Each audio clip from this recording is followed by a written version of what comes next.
Hello friends, this is Anju Arora. Welcome to my channel. और आज हमारा टॉपिक रहेगा basics of internet, intranet, email, audio and video conferencing. ठीक है, देखो ये हमारा जो सेकंड चैप्टर है ना आईसीटी का, वो है ठीक है, पूरा कंप्लीट जो उसमें सेकंड पार्ट है वो। तो पहले हम थोड़े थोड़े बेसिक्स पॉइंट्स करेंगे इसके, उसके बाद हम इसको डिटेल में भी समझेंगे कि क्या चीज़ है, ठीक है, ताकि कहीं से भी क्वेश्चन आए हम निकाल सकें। Okay, so let's start.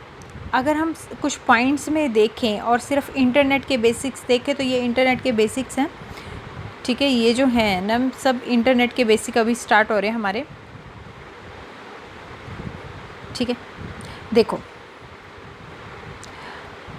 क्या कह रहा है, the internet is a world wide telecommunication system that provides connectivity of millions of other smaller network, therefore the internet is often refer to as networks of networks, ठीक है। देखो जो internet है वो क्या है, एक तरीके का वर्ल्ड वाइड टेलीकम्युनिकेशन सिस्टम है, यानी कि एक छोटे छोटे जो कह सकते हैं हम नोड्स हैं, यानी जैसे एक कंप्यूटर मोबाइल से जुड़ा हुआ मोबाइल दूसरे मोबाइल से, तो ये सब क्या है, कनेक्टिविटी है ना, ठीक है। व्हाट्सअप पे हम क्या करें, व्हाट्सअप को हम लैपटॉप पे भी चला सकते हैं और फिर उसी से ही सारी चीज़ें क्या हो रही हैं, कनेक्ट हो रही हैं, ठीक है। हम काफ़ी सारी चीज़ें अपने लैपटॉप से भी कर सकते हैं, कंप्यूटर से भी कर सकते हैं, मोबाइल से भी कर सकते हैं। तो सभी नोड्स क्या हैं, एक दूसरे से कनेक्टेड हैं, या हम इसको कह सकते हैं नेटवर्क्स ऑफ नेटवर्क्स, ठीक है। It allows computer users to communicate with each other. इससे क्या होगा, एक कंप्यूटर दूसरे कंप्यूटर से कम्युनिकेट कर रहा है, ठीक है, across distance and computer platform including other ICT based devices such as mobile हो गए या अलग कोई इलेक्ट्रॉनिक डिवाइसेस हैं वो भी, ठीक है। इंटरनेट का देखो बिगिन कब से हुआ, हमारा 1969, ठीक है। US department of defence advance research project agency यानी ARPA, ठीक है, वार कम्युनिकेशन के लिए, वार के टाइम कम्युनिकेट करने के लिए इसका यूज़ किया गया। अब देखो इसमें एक और टर्म आती है हमारी WWW, उसका क्या मतलब होता है, वर्ल्ड वाइड वेब, ठीक है। वर्ल्ड वाइड वेब का क्या मतलब है कि वेबसाइट्स जो है ना उनका कलेक्शन, ठीक है, बहुत सारी वेबसाइट्स का कलेक्शन जो इनको एक्सेस किया जा सकता है इंटरनेट के थ्रू, ठीक है, that is called world wide web, WWW, ठीक है। उसके बाद एक और टर्म आती है हमारी इंटरनेट सर्विस प्रोवाइडर। अब ये इंटरनेट सर्विस प्रोवाइडर्स क्या हैं, ISP जो हैं वैराइटीज़ ऑफ सर्विसेज देती हैं, वैरायटी ऑफ प्राइजेस पे, जैसे वेब पेज हो गया, access, email, web page, hosting and so on. तो कई सारे हमारे ISP होते हैं, इंटरनेट सर्विस प्रोवाइडर्स होते हैं जो मंथली फ़ीस चार्ज करते हैं। ओके अब चलते हैं ब्राउज़र पे। अब देखो ब्राउज़र्स क्या हैं, ब्राउज़र्स एक तरीके का प्रोग्राम है, ठीक है, जैसे हमारा क्रोम है या फिर फायरफॉक्स है या इंटरनेट एक्सप्लोरर है, ये सब ब्राउज़र। क्या हम एक ब्राउज़र के बिना, सिर्फ हमारे पास कनेक्टिविटी है इंटरनेट की, तो क्या हम जो वेब पेजेस हैं उनको एक्सेस कर सकते हैं? नहीं, कोई उसका यूज़ ही नहीं है विदाउट ब्राउज़र, ठीक है। ये अलाउ करता है हमें इंटरेक्ट करने के लिए, view the internet and contents of the world wide web. जो वर्ल्ड वाइड वेब पे हमारा कंटेंट पड़ा है उसको कैसे यूज़ करेंगे, विदाउट ब्राउज़र तो हम नहीं यूज़ कर सकते। Okay, A browser is a free software package or mobile app that lets you view web pages, graphics and most online contents, ठीक है। ज़्यादातर और जो भी ऑनलाइन कंटेंट्स हमें इन्हीं ब्राउज़र्स के थ्रू मिलता है, जैसे मैंने अभी आपको बताया था, क्रोम है, फायरफॉक्स है, इंटरनेट एक्सप्लोरर है, सफारी है, ये सब क्या है, बहुत सारे इस तरह के वेब ब्राउज़र्स हमारे, ठीक है। अब वेब पेज क्या है, a web page is what you see in your browser when you are on the internet. Think of web page as a page of magazine. You may see text, photo, images, diagrams, links, advertisement and more on any pages you view, ठीक है। Web page आपको पता है ना, कोई भी page है web का, जो भी आपने साइट खोली उसका जो भी पेज पे आप हैं वो क्या है, एक तरीके का वेब पेज। पूरी वेबसाइट क्या है, कलेक्शन ऑफ वेब पेजेस, ठीक है। अब एक और टर्म आती है हमारी यूनिफॉर्म रिसोर्स लोकेटर यानी URL, ठीक है। URL क्या होता है, वेब ब्राउज़र एड्रेस होता है ये, ठीक है। Internet pages end of internet pages and while, जिस वेबसाइट का आपको वो जो वेबसाइट खोलनी है तो क्या हम कैसे खोलेंगे उसको, यूनिफॉर्म रिसोर्स लोकेटर के थ्रू, यानी URL होना चाहिए ना उसका, कोई ना कोई आपके पास एड्रेस होगा तभी आप खोलेंगे ना उसको।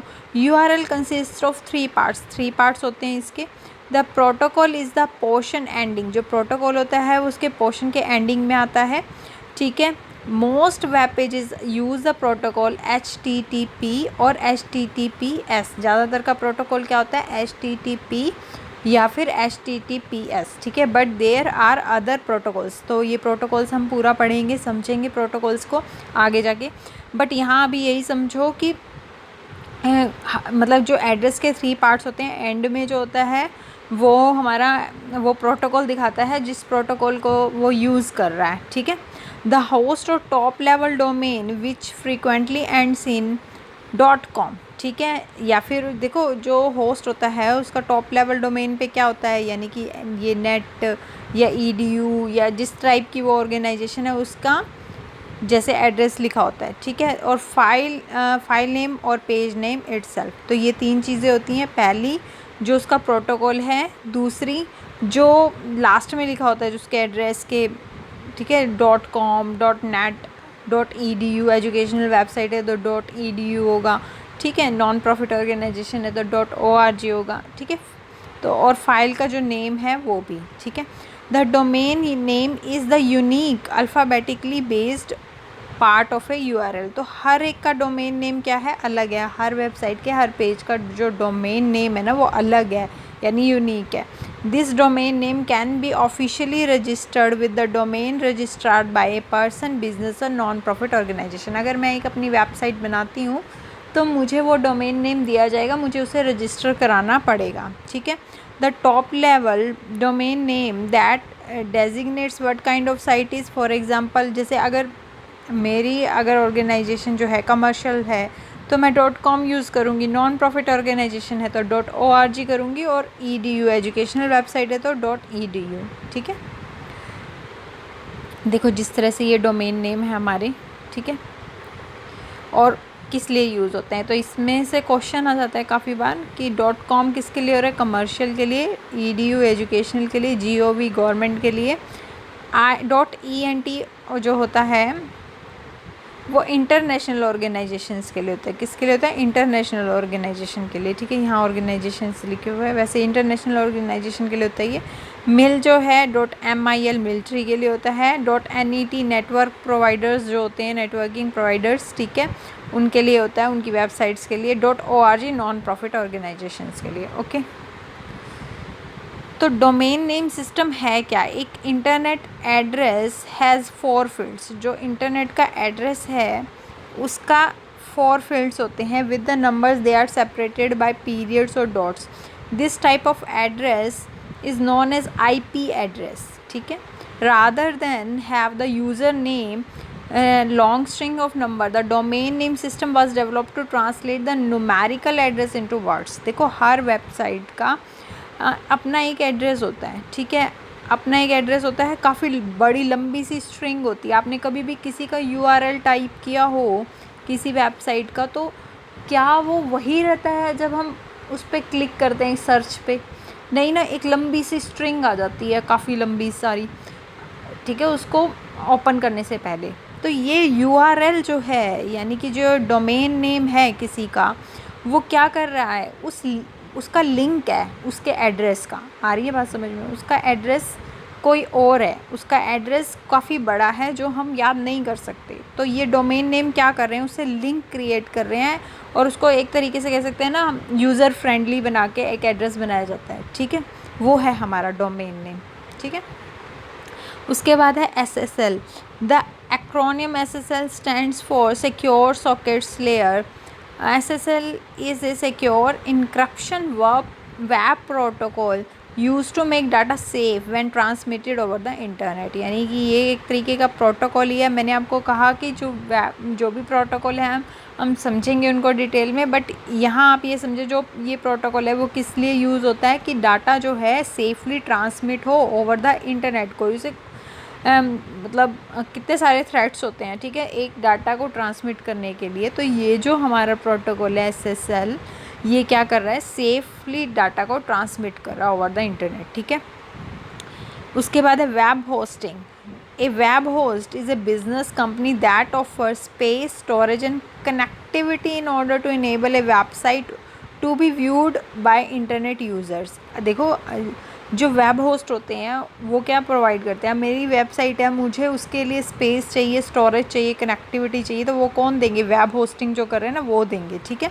अब देखो वेब सर्वर क्या है, वेब सर्वर क्या होते हैं, the term web server refers to specialised computer system. ये क्या है, एक तरीके के स्पेशलाइज्ड कंप्यूटर सिस्टम है और एक डेडिकेटेड सर्वर है, सर्वर, ठीक है, स्पेसिफिकली डिज़ाइन टू होस्ट और डिलीवर वेबसाइट्स, ताकि जो आपकी वेबसाइट्स हैं उनको होस्ट कर सके और डिलीवर कर सकें। वेब होस्टिंग क्या है, वो कंपनी और ऑर्गेनाइजेशंस हैं जो हमें फ्री स्पेस देंगे, स्टोरेज देंगे और कनेक्टिविटी देंगे हमारी वेबसाइट को। बट वेब सर्वर क्या है, वो सिस्टम है, वो कंप्यूटर सिस्टम है जो होस्ट करेगा आपकी वेबसाइट्स को। आगे बात समझ में, ठीक है। वेब सर्वर और वेब होस्टिंग में मतलब डिफरेंस समझ में आ गया होगा आई गेस आपको, ठीक है। उसके बाद है हाइपर टेक्स्ट मार्कअप लैंग्वेजेस। अब HTML क्या होती है, इसकी फुल फॉर्म पता लग गई यहाँ पे, ठीक है। इसे प्रोग्रामिंग लैंग्वेज है वेब पेजेस की एक तरीके से, ठीक है। Commands your web browser to display text और graphics in a specific fashion, यानी कि वो वेब ब्राउज़र को कमांड देती है कि जो भी है आपका जो टेक्स्ट है या ग्राफिक्स है उसको एक स्पेसिफिक फैशन में लिखा जाए। जैसे कोई भी आपने वेबसाइट्स देखी होगी उसमें चलते हुए नंबर्स आ रहे होते हैं या अलग तरीके का फ़ॉन्ट आ रहा होता है, ये सब किससे हो रहा है, हाइपरटेक्स्ट मार्कअप लैंग्वेजेस से हो रहा है। वेबसाइट जो बनती है ना वो HTML लैंग्वेज है उसी में ही बनती हैं, ठीक है। Beginning internet users do not need to know HTML coding to enjoy the web pages the programming language delivers to browsers, ठीक है। एक तरीके की ये क्या है, प्रोग्रामिंग लैंग्वेज है HTML। ये नहीं है कि हम जैसे हम यूज़र्स हैं हमें सीखने की ज़रूरत है, जो ये वेबसाइट्स मेकर्स होते हैं ना, जो वेब पेजेस बनाते हैं उनको ज़रूरत होती है HTML को सीखने की, ताकि जो ब्राउज़र है वो उसकी बात को समझ सकें। आ रही है ना बात समझ में, ठीक है। उसी तरीके से और भी हमारी लैंग्वेजेस होती है, जैसे HTML है वैसे ही XML है, ठीक है, extensible markup language, extensible markup language एक कज़न, ये क्या है, इसकी कज़न है। XML focuses on cataloguing and databasing the text content on web page, ठीक है, सेम काम होता है इनका। और उसके बाद आ गई XHTML, ये क्या है, कम्बिनेशन है HTML का और XML का, ठीक है। उसके बाद हमारी एक और टर्म आती है HTTP, अभी आपको बताया था मैंने वैसे भी, हाइपर टेक्स्ट ट्रांसफ़र प्रोटोकॉल। तो ये एक तरीके का प्रोटोकॉल ही है। प्रोटोकॉल आप समझते हैं ना, set of rule of something, किसी चीज़ के का रूल क्या है, कैसे उसको एक्सेस करना है या कैसे उसको फॉलो करना है, उसका सेट ऑफ रूल प्रोटोकॉल कहलाता है। The main thing you need to know is that HTTP is a language, ठीक है, spoken between your web browser client software and the web server so that they can communicate with each other and exchange files, ठीक है। यानी कि क्या है, एक तरीके से अगर हम समझें कि ये HTTP भी क्या है, एक तरीके की लैंग्वेज है जो स्पोक करेगी आपके वेब ब्राउज़र जो सॉफ्टवेयर है और जो वेब सर्वर है उनके बीच में, ठीक है, ताकि वो अच्छे से कम्युनिकेट कर पाएँ और एक्सचेंज कर पाएँ फाइल्स को, ठीक है। बेसिक ऑफ इंटरनेट करते हैं। अभी तक हम इंटरनेट के बेसिक्स पढ़ रहे थे, ठीक है, जिनको हम डिटेल में भी करेंगे। अब उसके बाद आते हैं हमारे इंटरनेट के basics. And internet is A private network. अब इंटरनेट क्या है, एक प्राइवेट नेटवर्क है that is contain with in an enterprise, एक इंटरप्राइज में ही कंटेन है वो, ठीक है। इट में consist of many interlinked local area networks and also leased line in the wide area network. अब कोई एक एंटरप्राइजेज़ है उसमें जो उनके नोड्स हैं जो कनेक्ट हो रहे हैं वो किससे होते हैं, हमारे इंट्रानेट से। एक तरीके का प्राइवेट नेटवर्क है जो एक एंटरप्राइज ने ही क्या ले रखा है, ठीक है। The main purpose of intranet is to share company information and computing resources among employees, यानी एम्प्लॉयज़ के बीच में क्या कर सकें, इंफॉर्मेशन को शेयर कर सकें, ठीक है। Today working environment often means colleagues are no longer present in the same room at the same time, but separated by the largest distances. अब ऐसा तो है नहीं कि एक ही ऑफिस है उसमें सारे जो हैं एम्प्लॉयज़ इकट्ठे ही बैठे हुए हैं, कोई ब्रांच कहीं है, कोई कहीं है, कोई कहीं आज के टाइम में, ठीक है। This can make team work and face to face interaction difficult unless an intranet with the latest communication and collaboration tool is available. तो वहाँ क्या काम आएगा हमारा, इंट्रानेट, ठीक है, जो एक तरीके से लोकल एरिया नेटवर्क ही है, ठीक है। Typically larger enterprises allows users within their intranet to access the public internet through firewall servers that have the ability to screen messages in both directions so that the company security is maintained। तो large enterprises क्या करते हैं, internet के through ही, मतलब होता तो ये internet के थ्रू है, बट एक क्या कह सकते हैं कि उन नोड्स को कनेक्टिविटी दे देते हैं वो, ठीक है, विद एक यूज़र आईडी और पासवर्ड दे देते हैं उस टाइप का, और वो सब नोड्स एक दूसरे से कनेक्टेड हो जाती हैं जो भी उनके एम्प्लॉयज़ की हैं, ठीक है। और वहाँ पे जो है फायरवॉल सर्वर होता है ताकि क्या हो, सिक्योरिटी भी मेंटेन रखी जा सके, ठीक है। अब देखो एक्स्ट्रानेट क्या है, extranet refers to the network within an organisation using internet to connect the outsider is controlled manner, ठीक है। यानी कि एक्स्ट्रानेट में क्या होता है कि आपकी जो ऑर्गेनाइजेशन है उनके बीच में कनेक्टिविटी है, बट वो थ्रू इंटरनेट है, ठीक है, और सिक्योरिटी का ध्यान रखा हुआ है, कंट्रोल्ड मैनर में वो कर रहे हैं। और इंट्रानेट में क्या हो रहा है, वो खुद का ही उनकी मतलब नेटवर्क है, वो इंटरनेट का यूज़ नहीं कर रहे उसमें, ठीक है। It haves to connect business with the customer and suppliers and therefore allows working in a collaborative manner. तो यहाँ पे क्या हो रहा है, ये हेल्प करता है बिज़नेस को, उसके कस्टमर, उसके सप्लायर्स, जो भी वर्क हैं उनको कलेक्टिव मैनर में काम करने के लिए, ठीक है। नेक्स्ट है हमारा बेसिक्स आ गई ईमेल्स की, ठीक है। Electronic mail is a method of exchanging messages between people using electronic device invented by रे टॉमलिनसन, ठीक है। तो किसने इन्वेंट किया था ये, हमारा रे टॉमलिनसन ने, ठीक है।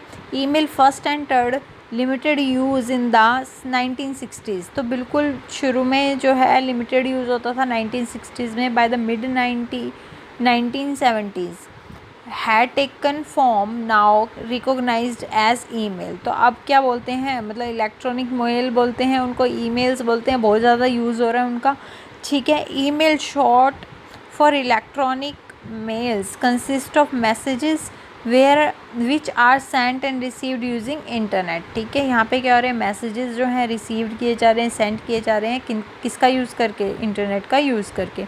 There are many different email services available that allows you to create an email account and send and receive email and attachments, many of which are free, ठीक है। तो काफ़ी सारे जो हैं ईमेल अकाउंट बना सकते हैं हम, जीमेल पे बना सकते हैं, जैसे याहू पे बना सकते हैं, तो रेडिफ है, जैसे उन पे आप क्या कर सकते हो, अपना एक अकाउंट बना सकते हैं और मेल भेज सकते हैं, ठीक है। Today the top 3 web mail provider are Yahoo है, जैसे MS outlook.com है, ठीक है, और गूगल का जीमेल है हमारा, ठीक है, जो सबसे ज़्यादा यूज़ होता है। Many people have an email address hosted many people are also have an email address hosted by their company, school and organization। these email address are usually for the professional purpose। तो काफ़ी सारे लोग जो हैं अपना एक email address बनाते हैं जो होस्टेड किया जाता है कंपनी के द्वारा या स्कूल या ऑर्गेनाइजेशन के द्वारा, ठीक है, और फिर वो यूज़ होता है हमारा प्रोफेशनल पर्पज़ के लिए भी लोग यूज़ करते हैं ना अपना ईमेल एड्रेस की। आपको कोई फीडबैक देना है तो आप इस ईमेल एड्रेस पे करें, या काफ़ी सारी जो अकाउंट हैं वहाँ से हमें भी तो मेल्स आती रहती हैं जॉब्स वगैरह की, अगर आप कर लो तो जॉब्स के लिए भी आती रहती है ना, स्कूल्स के किसी में कर लो तो स्कूल की तरफ से ऑफिशियल वेब वो होती है, ठीक है, उनकी अकाउंट होता है तो वहाँ से मेल्स आती हैं, ठीक है।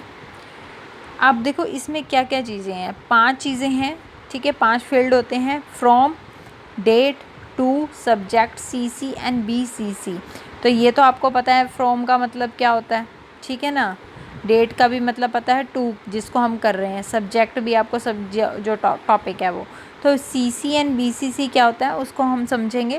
पहले देखते हैं ईमेल्स के हमारे प्रोटोकॉल कौन कौन से होते हैं। Email protocol are set of the rules that helps the clients to properly transmit the information to and from the mail server, ठीक है। यानी कि ये IMAP है, POP3 है, SMTP है और HTTP है। ये क्या है, हमारे ईमेल प्रोटोकॉल्स हैं, ठीक है। ईमेल करते टाइम जो प्रोटोकॉल यूज़ होते हैं वो हैं। और ये सब क्या है, मतलब इनसे एक तरीके से हम कह सकते हैं कि सेट ऑफ रूल्स है, और जहाँ से हमारा डाटा ही एक तरीके से इस ट्रांसमिट होता है ना अटैचमेंट के थ्रू, तो ये सिक्योरिटी पर्पज़ में भी हमारे यूज़फुल होते हैं, ठीक है। अब देखो POP3 पोस्ट ऑफिस प्रोटोकॉल 3 क्या है। This is a simple standardized protocol that allows user to access their mailbox on the internet or download messages to their computer. The simple design of POP3 allows casual emails users who have a temporary internet connection or to access emails. They can read the email, draft new emails or reply to email while they are offline and can send these emails when they are back online, ठीक है। यानी कि जो POP है ना, post office protocol, वो हमारा use होता है अब हमारी मेल बॉक्स जो है उसको एक्सेस करने में। जो यहाँ पे क्या है, कैजुअल जो ईमेल यूज़र होते हैं वो आते हैं, टेम्परेरी कनेक्शन उनका होता है और वो रीड कर सकते हैं, ड्राफ्ट कर सकते हैं न्यू ईमेल, रिप्लाई दे सकते हैं वाइल दे आर ऑफलाइन, चाहे वो ऑफलाइन भी हैं तो भी, ठीक है। और can send emails when they are back online, जब वो दोबारा ऑनलाइन होते हैं तो फिर वो सेंड कर सकते हैं, मतलब रीड वगैरह तो कर सकते हैं ऑफलाइन पे, ठीक है, बट सेंड तभी होगा ना जब वो दोबारा ऑनलाइन होंगे तब, ठीक है। अब अब देखते हैं SMTP क्या है। देखो सिंपल मेल ट्रांसफ़र प्रोटोकॉल है ये, ठीक है। जैसे नेम सजेस्ट हो रहा है वैसे ही टेक्स्ट बेस्ड एक प्रोटोकॉल है जो वर्क करता है जब डिवाइसेस जो हैं इंटरकनेक्टेड होती हैं, ठीक है। However SMTP protocol can only be use to send emails. ये सब सिर्फ तब यूज़ होता है जब हमने सिर्फ ईमेल्स को सेंड करना है, ठीक है। Unlike POP3 and IMAP protocols, SMTP does not provide the functionality to the user to retrieve emails. यानी कि वो जो ईमेल्स हैं उनको रिट्राइव नहीं कर सकता है ये प्रोटोकॉल है जो, ठीक है, फ्रॉम द सर्वर से रिट्राइव नहीं कर सकता ये प्रोटोकॉल। इट मीन्स ये सिंगली यूज़ नहीं होता, ठीक है। The limits of the use of SMTP is to some extent. SMTP का थोड़ा सा लिमिट यूज़ है, ठीक है। One of the main issue with SMTP is the lack of sender email authentication. It means हमें नहीं पता चलता कि जो सेंडर है उसकी ईमेल्स कहाँ से आ रही हैं। SMTP को ये चीज़ नहीं पता चलती, तभी वो जो लोकेशन है उसका नहीं पता लगा सकता, okay. SMTP lack security features to end thus user get spam emails. तो यहाँ पे क्या आती हैं, स्पैम ईमेल्स आती हैं, ठीक है। यहाँ पे सिक्योरिटी जो फीचर है वो भी लैक होता है, ओके। उसके बाद आता है हमारा IMAP यानी कि इंटरनेट मैसेज एक्सेस प्रोटोकॉल। अब ये क्या है, this is a standard protocol use for email transfer bye users, ठीक है। ये भी ईमेल ट्रांसफ़र के लिए यूज़ हो रहा है। ये सिर्फ किस लिए हो रहा था, सेंड करने के लिए ईमेल को, ठीक है। Like POP3 it also supports both online and offline modes. जैसे POP3 था हमारा, वो ऑफलाइन और ऑनलाइन दोनों मोड्स को सपोर्ट करता था, वैसे ये भी। The email message is downloaded to the user machine only when a specific request is made to read it. ये तभी डाउनलोड करता है सारे मैसेजेस को जब वो यूज़र जो है स्पेसिफिक रिक्वेस्ट देता है कि उसे रीड करना है, ठीक है। User can download mails to their computer while keeping the copying on the server. तो सर्वर पे भी कॉपी रख सकता है और उसको डाउनलोड भी कर सकता है। अपने कंप्यूटर पे डाउनलोड करना चाहता है तो उसकी मर्ज़ी, और चाहे तो वो उसकी कॉपी सर्वर में ही रख सकता है। The mails on the server are the primary copy. जो मेल्स हैं सर्वर पे वो तो प्राइमरी कॉपी है। And anything change on the local machine is updated by what is on the server, ठीक है। यानी कि कोई भी चेंज जो हो रहा है लोकल मशीन पे वो अपडेट किया जाता है सर्वर के ऊपर, ठीक है ना। जैसे मैंने यहाँ से कोई मेल सेंड करी तो वो सर्वर के ऊपर भी वहाँ पे चेंज हो जाएगा कि मेल सेंड हुई है, ओके। अब देखो यहाँ से क्वेश्चन काफ़ी बार आए हुए हैं, बीसीसी क्या है या फिर सीसी क्या है, तो इनके बीच में डिफरेंस क्या है ये हमें पता होना चाहिए। BCC stands for blind carbon copy, कई बार इसकी फुल फॉर्म पूछी गई है, ठीक है। When you send an email to only one person, you type the recipients address in the to field, जो जिसको मिलेगा हम टू में डालते हैं। When you send a message to the more than one person, हमने एक से ज़्यादा पर्सन को देना है तो आप उसे सीसी में डाल सकते हैं या फिर बीसीसी में डाल सकते हैं। सीसी का मतलब होता है कार्बन कॉपी और बीसीसी का मतलब होता है ब्लाइंड कार्बन कॉपी। अब देखो कार्बन कॉपी क्या है, CC messages in an email that is copied to one or more recipients, both the main recipients, जो main recipients है जो टू में आपने डाला है, ठीक है, whose address is in the to field and the CC recipients can see all the address of the messages were sent to। CC वाले को भी पता लगेगा कि आपने क्या किस किस को ये मेल भेजी हुई है, मेरे को कॉपी की है, ठीक है, और जो टू वाला है उसको भी पता लगेगा कि आपने किसको सीसी किया है यानी कॉपी भेजी है, ठीक है। When a message is blind carbon copy, neither the main recipients nor the BCC recipients can see the address in the BCC field. आगे बात समझ पे, यानी कि बीसीसी कर देंगे अगर हम किसी को, तो जो जिसको बीसीसी वाले को वो मिला है ना उसको पता लगेगा और ना ही टू वाले को पता लगेगा कि किसी और को भी कॉपी भेजी गई है इसकी। बीसीसी वाले को भी नहीं पता चलेगा और टू वाले को भी नहीं पता चलेगा, ठीक है। Blind carbon copy is useful way to lets other see on email you sent without the main recipients knowing. It is faster than sending the original message and then forwarding to the send message to the other recipients, ठीक है। ये तब use किया जाता है जब हमने दूसरे बंदे को नहीं बताना कि हमने किस किस को मेल्स की हैं, ठीक है। It is also good etiquettes to use BCC when copying a message to many people. जब बहुत सारे लोगों को हम भेज रहे हैं तो ये एक तरीके का एटिकेट्स भी है कि एक का एड्रेस दूसरों को ना पता चले, ठीक है।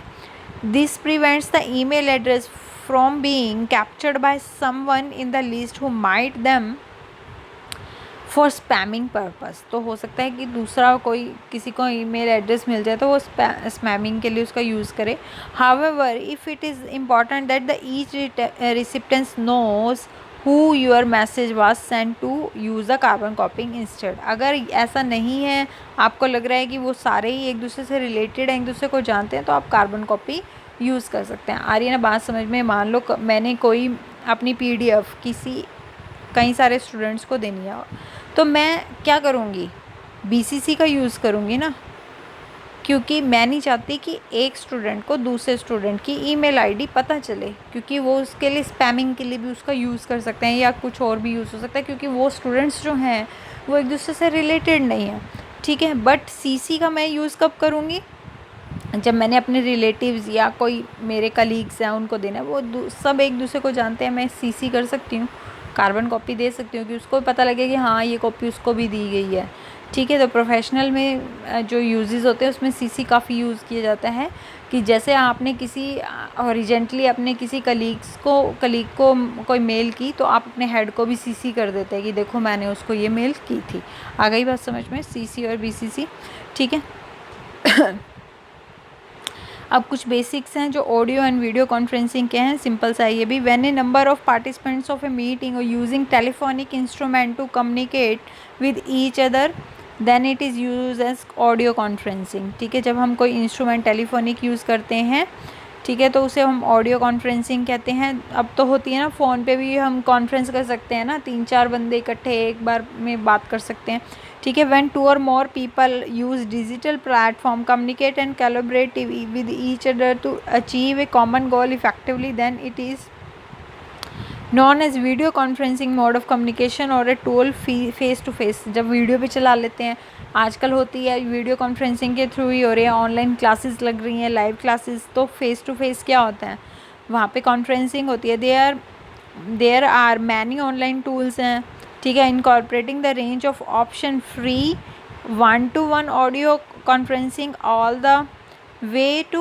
more sophisticated and expensive tools such as Polycom, which allows multiple sites with entire classes participating using video and audio। तो ये जो है काफ़ी कॉस्टली पड़ जाता है हमारा, ठीक है। अगर हम कहें पॉलीकॉम के थ्रू आपने करना है, मल्टीपल साइट्स और जो पूरी एंटायर क्लास है वो ही कैप्चर होगी, यानी कि सारे जो हैं स्टूडेंट्स वो सब की ऑडियो वीडियो चल रही है, ठीक है, और टीचर भी दे रहा है, तो वो क्या हो गया, एक तरीके से वीडियो कॉन्फ्रेंसिंग होगी लार्ज लेवल पे, जो काफ़ी एक्सपेंसिव होगी, ठीक है। जो most popular video conferencing software है यूज़ हो रहे हैं अब, स्काइप हो रहा है, जूम हो रहा है, सिस्को वेबएक्स है, गो टू मीटिंग है, जो क्लिक है, तो ये सब नाम है, वर्क प्लेस बाय फेसबुक, ये सब क्या है, वीडियो कॉन्फ्रेंसिंग यूज़ हो रही है। तो ज़्यादातर क्वेश्चन बहुत डीप में नहीं आते हैं आईसीटी में, अगर आपसे इनमें से कोई भी पूछ लेंगे और एक अलग सा नाम दे देंगे और पूछ लेंगे कि इनमें से मतलब कौन सा नहीं है या कौन से हैं वीडियो कॉन्फ्रेंसिंग सॉफ्टवेयर, तो नाम पता होने चाहिए, ठीक है। तो अब देखो, पहले जो हमारा, अगर हम इंटरनेट के हिस्ट्री में जाएँ तो पहले हमारा आया था वेब 1.0, ठीक है, फिर उसके बाद आया हमारा वेब 2.0, फिर अब है हमारा वेब 3.0 एंड आगे हमारा आएगा 4.0 और 5.0 भी आएगा, ठीक है। अब देखो, जो वेब 1.0 था वो 1996 से 2004 है, 2.0 है 4 to 16 है, और अब ये 16 प्लस चल रहा है हमारा ठीक है। यहाँ पे क्या यूज़ होती थी, हाइपर टेक्स्ट वेब, ठीक है। यहाँ पे कौन सा वेब यूज़ हो रहा है, सोशल वेब, और ये कौन सा है, सिमेंटिक वेब, ठीक है। ये किसने दिया था, हमारा टिम बर्नर्स-ली ने, ठीक है। तो ये ध्यान रखना है, इससे क्वेश्चन आ सकता है कि वेब 1.0 किसने दिया था, टिम बर्नर्स-ली ने। जो इंटरनेट जो है, जो वेब के फादर हैं वो कौन है, टिम बर्नर्स-ली, ठीक है। उसके बाद है 2.0 टिम और रिले डेल डॉटरे, ठीक है। उसके बाद टिम बर्नर्स-ली ने ही दिया हमारा 3.0। तो यहाँ पे क्या होता था, सिर्फ रीड कर सकते थे, ठीक है, यहाँ पे रीड एंड राइट कर सकते थे। यहाँ पे क्या कर सकते हैं, अब एग्जीक्यूटेबल वेब है, ठीक है, एग्जीक्यूट भी कर सकते हैं ना चीज़ों को। यहाँ पे मिलियंस ऑफ यूज़र्स थे, यहाँ बिलियंस हो गए, अब तो बहुत सारे यूज़र्स हैं, गिनती ही नहीं है उनकी, ठीक है। इकोसिस्टम था, पार्टिसिपेशन एंड इंटरेक्शन था, यहाँ तो सिर्फ रीड ही कर सकते थे ना, ठीक है। यहाँ पार्टिसिपेशन भी हुआ, इंटरेस्ट और इंटरेक्शन भी हो, यहाँ पे अंडरस्टैंडिंग भी आ गई, ठीक है, अंडरस्टैंडिंग सेल्फ हो गया। वन डायरेक्शनल, ये by directional multi user virtual environment है यहाँ पे, ठीक है। कंपनीज़ पब्लिश कंटेंट, कंपनीज़ सिर्फ पब्लिश कर दी थी अपने कंटेंट को, अब पीपल भी अपने पब्लिश करते हैं कंटेंट को। अब क्या है, people build applications through which people interact and publish content, ठीक है। अब तो बहुत लार्ज लेवल पे हो गया ना, तो पीपल क्या कर सकते हैं, बिल्ड कर सकते हैं अपनी एप्लीकेशन भी, थ्रू विच, जहाँ से वो दूसरे पीपल से इंटरेक्ट कर सकते हैं और अपना कंटेंट भी पब्लिश कर सकते हैं, ओके। और यहाँ पे क्या है, स्टैटिक कंटेंट होता था जो कंपनी ने पब्लिश करना है, जस्ट यहाँ पे डायनेमिक है। अब यहाँ पे तो आप देख ही रहे हो कैसा कैसा कंटेंट भी आ जाता है, ठीक है। अब हेलो चल रहा है, टिकटॉक चल रहा है, पता नहीं क्या क्या चल रहा है। Web 3.0 is crucially undefined, artificial intelligence आ गई है, 3D है, ठीक है, और द वेब लर्निंग है, यहाँ पे काफ़ी सारी ऐप्स आ चुकी हैं, ठीक है। पर्सनल वेबसाइट होती थी, यहाँ पे अब ब्लॉग और सोशल प्रोफाइल है, अब यहाँ पे सेमी ब्लॉग है, इस टाइप है। मैसेज बोर्ड है, कम्युनिटी पोर्टल है, यहाँ पे सिमेंटिक फॉर्म आ चुकी हैं। यहाँ पे क्या है, बर्डी लिस्ट है या एड्रेस बुक, ये ऑनलाइन सोशल नेटवर्क्स हैं, यहाँ पे सिमेंटिक सोशल इन्फॉर्मेशन है, ओके, क्योंकि काफ़ी सोशल हो गया ना सारी इन्फॉर्मेशंस, ओके। अब that is all for this video, we will meet in the next video, till then stay blessed, keep study. ये सब जो हम नेक्स्ट वीडियो में करेंगे वो है प्रोटोकॉल्स, ठीक है। सारे प्रोटोकॉल्स को अच्छे से समझेंगे और आगे डिटेल में मैं आपको सारी चीज़ें कराऊंगी, ओके।